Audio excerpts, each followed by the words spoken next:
नमस्ते दोस्तों, मैं राजेश मिश्रा, आपका दोस्त। और आज मैं ये वीडियो सिर्फ एक इम्पोर्टेंट मैसेज के लिए बना रहा हूँ जो रिलेटेड है गवर्नमेंट की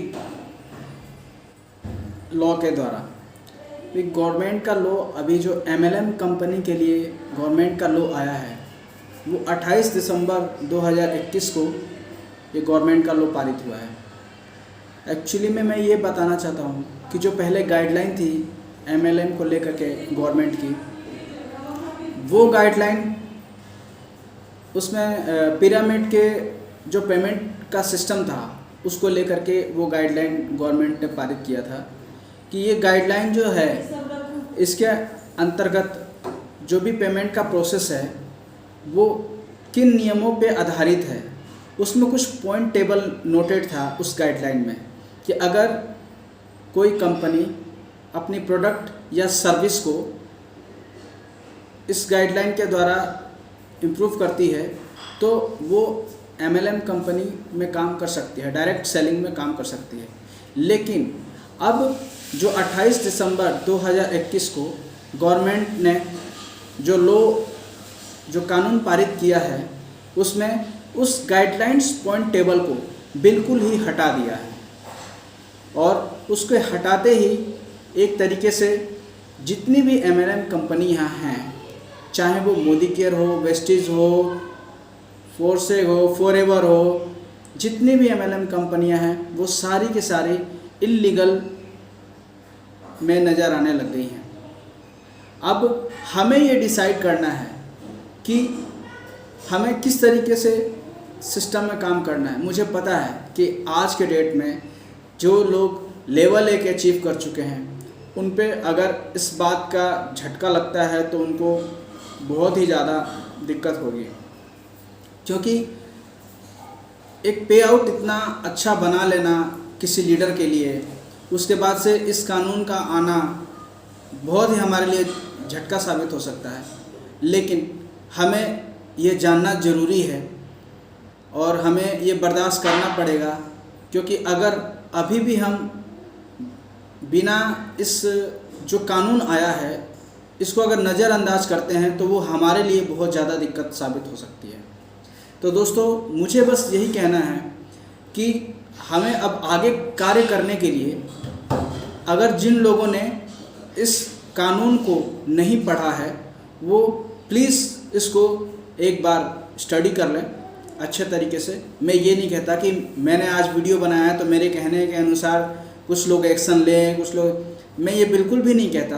मैं ये कहना चाहता हूँ कि हर एक लीडर को इस कानून को जो गवर्नमेंट ने लागू किया है 28 दिसंबर को, उसको एक बार स्टडी कर लें, अच्छी तरीके से समझ लें, पढ़ लें, उसके बाद आगे कार्य करें।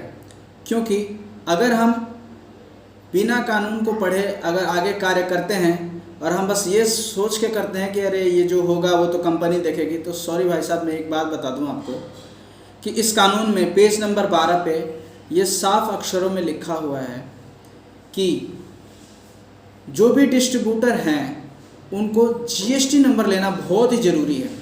अगर आपके पास जीएसटी नंबर है तो बहुत अच्छी बात है।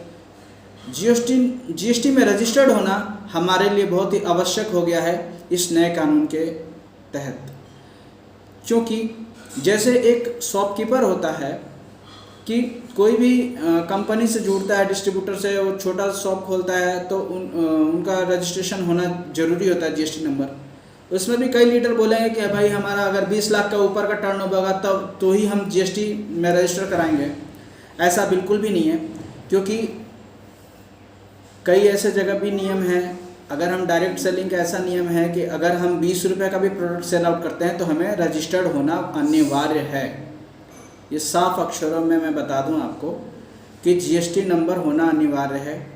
और अगर कोई भी कंपनी, कोई भी लीडर ये कहता है आपको कि आप जो हैं इन सब नियम पे मत जाइए, ऐसे वीडियो पे मत जाइए, तो मैं भी यही कहता हूँ कि ऐसे वीडियो पे आप बिल्कुल भी मत भरोसा करिए। आप गाइडलाइन को अच्छी तरीके से पढ़िए, समझिए, आप उसको पढ़ करके समझिए और आप लीडरों की बात में मत आइए। और आगे अगर गाइडलाइन को आपने समझ लिया है और उसके बाद भी अगर आप काम करना चाहते हैं नहीं करना चाहते वो आपका डिसीजन है, लेकिन अगर कोई आपको फोर्सफुली कराना चाहता है तो आप उस कंपनी के सीईओ या डायरेक्टर से आप ये एक मेल जरूर ड्रॉप करवा लीजिए कि हम किसी भी व्यक्ति को अगर प्रोडक्ट और प्लान दिखा करके और उनसे अपनी इनकम जनरेट कराने जा रहे हैं और उस व्यक्ति को आने वाले समय में कोई प्रॉब्लम आती है पेमेंट, या तो पिरामिड पेमेंट्स के रिगार्डिंग या आपके प्रोडक्ट के रिगार्डिंग